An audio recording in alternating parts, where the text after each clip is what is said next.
Welcome to the Deep Dive. Here, we take your curiosity, the sources you send us, and, well, our combined brain power to dig into stories that really capture something essential. Today, we're heading deep into cannabis culture. But this isn't about spreadsheets or market caps. It's about the raw, unfiltered passion of a real pioneer. We've got these fascinating excerpts from Champelli, a cannabis icon's journey, presented by Nug Notes, and honestly, it feels like uncovering an underground legend. Our mission today, to really get under the skin of Champelli. For a lot of people, that name is more than a brand, right? It's like a cultural timestamp.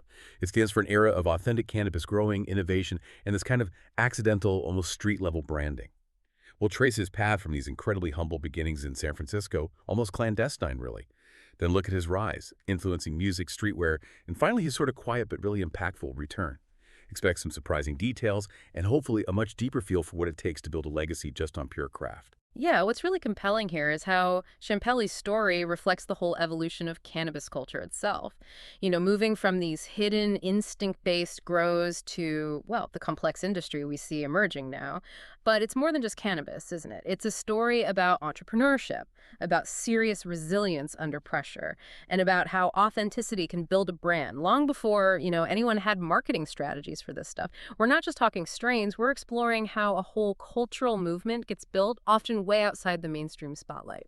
Absolutely. So let's peel back those layers. Let's start right at the beginning where this all kicked off. Okay, to really understand Champelli, we've got to go back. Picture this. He's just 12 years old. Growing up in Bernal Heights, San Francisco, a really vibrant, diverse neighborhood, and while other kids are, playing games, he's starting his first secret grow-up. The sources say he began with just a bag seed, which is, basically a random seed found in some weed. Unknown genetics. Pretty common back Yeah, then, like huh? the luck of the draw, essentially. Totally. Yeah. And he plants it in a pantry, uses a skylight for light. But here's the kicker. He manually moves the plant into a dark basement every night to control the light cycle. No fancy grow lights, no manuals, just pure instinct and, wow, dedication. And it actually worked. That tells you so much about those early days, doesn't it? There was zero accessible knowledge, no proper equipment readily available.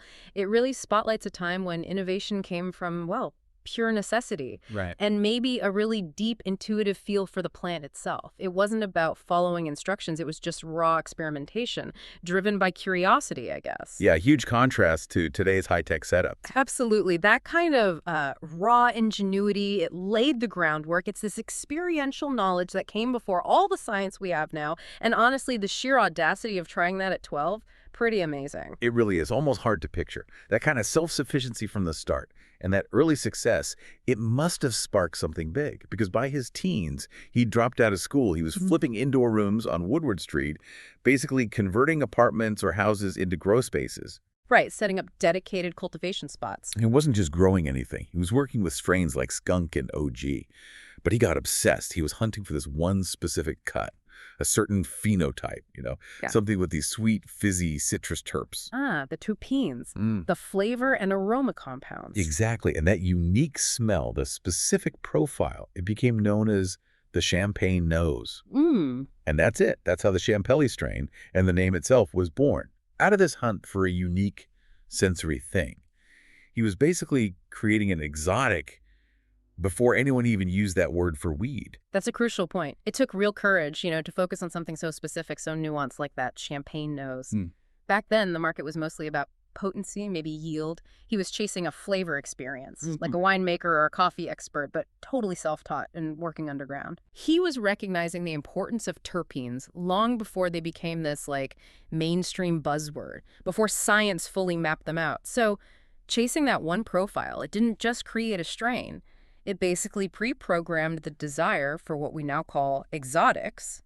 It shaped what people wanted, set a new benchmark, turned cannabis from just a product into, well, something special, aspirational.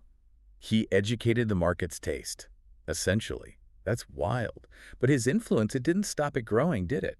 Our sources say he was deep in the Bay Area culture. He produced music for legends like Mac Dre, San Quinn, even guys like Beanie Siegel. Wow, crossing over into music production, too. Yeah, and he was also gifting jars, sharing his best stuff with icons like Snoop Dogg and Memphis Bleak. Mac Dre shouting out Pelli in his songs. That was apparently huge. Turn the name into code, street knowledge. Absolutely pivotal. And the key insight from this source is no one else had branded weed on the street. He did.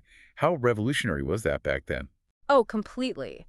It's critical to understanding his impact. He wasn't just some grower, he was like a cultural architect, a tastemaker, that deep organic tie to the rap scene.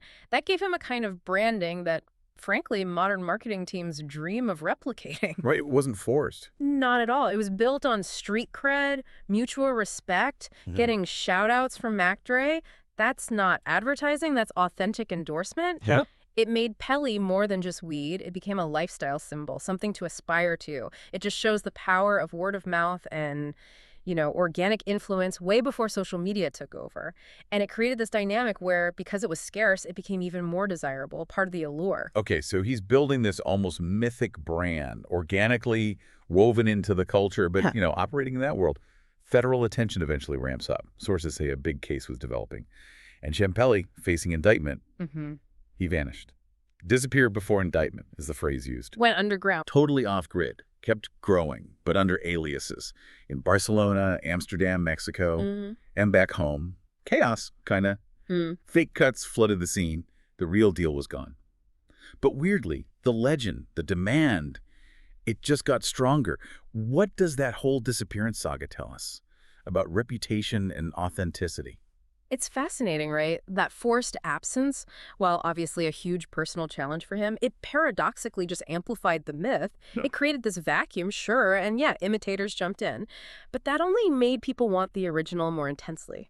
Interesting effect. It proved you could maybe copy the name, but you couldn't replicate the actual craft or that cultural connection he had. It really highlights the difficulty of controlling a brand's quality when you're operating in the shadows. And it shows that powerful human desire for something seen as truly rare, truly real. It became proof that real quality leaves a mark, Makes the copies feel hollow. His legend didn't fade, it actually deepened. Yeah, scarcity driving status, even accidentally. Classic. But it wasn't all legend building. There were real consequences. When he eventually came back to the U.S., he was arrested. Served 6 months in federal prison. Right. Past catching up. And afterwards. Sources describe his return as low-key and focused. No clout chasing, just craft. That feels significant, doesn't it? Yeah. Given his underground fame, what's that quiet resolve about? It speaks volumes. It's about this deep dedication to the craft itself over, chasing fame or recognition. After everything, the disappearance, prison, many would try to capitalize on that story, right? Get back in the limelight. Definitely. But his approach was different. It was about rebuilding, focusing quietly on the quality, on the plant, not seeking applause. It suggests this real resilience, a genuine love for the work, maybe a chance to redefine success on his own terms, putting integrity and the work first. It's a powerful lesson, really. Sometimes strength lies in that quiet focus, letting the work speak. A return to roots, in a way. Yeah. Quiet strength. Now, his more recent reemergence, it hasn't just been about cannabis, has it? He's really branched out. Sources point to a fashion line he launched. Very distinct. Rooted in graffiti styles, Bay Area nostalgia, using rare fabric. Expanding the brand identity. Exactly. Like the Dynasty drop in June. Bold fleece, corduroy, gold pins. Sold through his own site, shop.champelli.co. It feels very deliberate. But he's also making big international moves, linking up with huge names like Cookies, Thailand, Chronic Culture, top nurseries globally. Playing on a bigger stage now. And this is key. He undertook this massive pheno-hunt. Over 500 seeds. Why? To recapture that original champagne nose. A pheno-hunt, for anyone listening, it's incredibly intensive, growing out hundreds of individual plants from seed, testing meticulously, just to find that one perfect expression. Wow, 500 seeds. That's serious dedication to genetics. What do all these moves, fashion, global links, the pheno-hunt, tell us about his strategy now? Yeah. His view on legacy? I think it shows a really sophisticated understanding of how to leverage that cultural capital he built.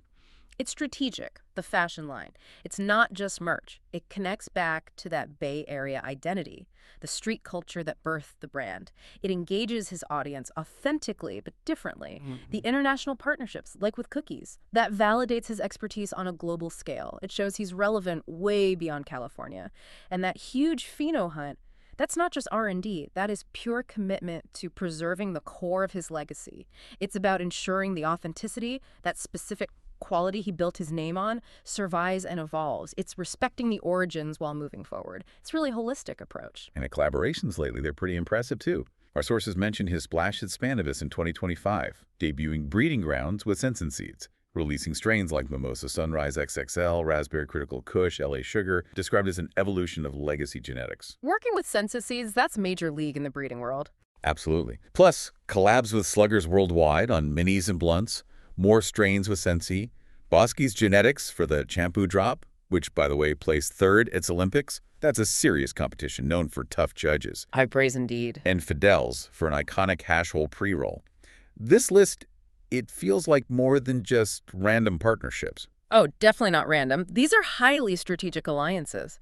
They validate his influence and expertise in today's market, which is incredibly competitive.